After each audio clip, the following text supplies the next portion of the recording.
நமக்கு பொங்கல். இந்த பொங்கல் 15/1/2026 நமக்கு அமைஞ்சிருக்கு.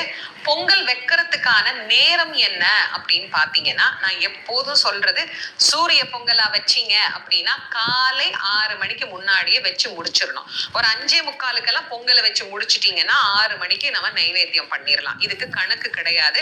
நீங்க 5 மணிக்கும் ஆரம்பிக்கலாம், 4:45க்கும் ஆரம்பிக்கலாம். நீங்க வைக்கிற பொங்கலின் நேரத்தை பொறுத்து அந்த ஆரம்பிக்கிற நேரத்தை நீங்க எடுத்துக்கோங்க. 6க்குள்ள படையல் பண்ணிடணும். எங்களால அது முடியாதுமா, காலையில எல்லாம் பிள்ளைங்க எந்திரிக்க மாட்டாங்க அப்படிங்கிறவங்க வேறு நேரத்துல வைக்கலாமான்னா அதுக்கான நேரம் என்ன அப்படிங்கறத இப்போ உங்களுக்கு சொல்றேன். 15/1/2026 வியாழன் அன்று நமக்கு பொங்கல் வருது.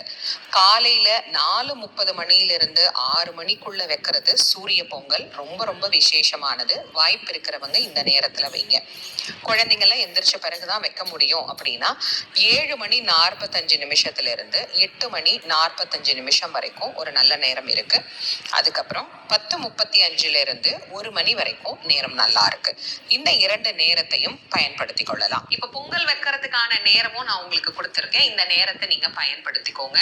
நீங்க விறகடுப்புல வைக்கிறீங்க அப்படின்னா அதற்கான நேரமும் நீங்க பாத்துக்கோங்க. எவ்வளவு நேரம் ஆகும், அப்ப படைக்கிறதுக்கு இந்த நேரம் சரி வருமா அப்படிங்கறதையும் யோசிச்சுக்கோங்க. அதே மாதிரி விறகடுப்புல தான் வைக்கணுமா அப்படின்னு சில பேர் கேக்குறீங்க. வசதி இருந்ததுன்னா செய்யுங்க. வசதி இல்ல, பிளாட்ல இருக்கிறோம் அப்படின்னா கேஸ் ஸ்டவ்ல தான் வச்சே ஆகணும். பானையில வச்சு பொங்கல் வச்சு அதுல நாம அந்த பொங்கலை பொங்கி கொண்டாடுறது அப்படிங்கறது கூட கேஸ் ஸ்டவ்ல செஞ்சுக்கலாம். நம்ம சில பேர் எங்களுக்கு அந்த பானையில வச்சு பொங்கி அது கூட எங்களுக்கு முடியாதுமா, தெரியாதுமா, இப்பதான் கல்யாணம் ஆயிருக்கு, புதுசா நாங்க இதெல்லாம் பண்றோம், தலை பொங்கல் அப்படிங்கிறவங்க குக்கர்ல தான்மா நாங்க வைக்கிறோம், இதெல்லாம் ஏதாவது தப்பா அப்படின்லாம் சில பேர் கேக்குறீங்க.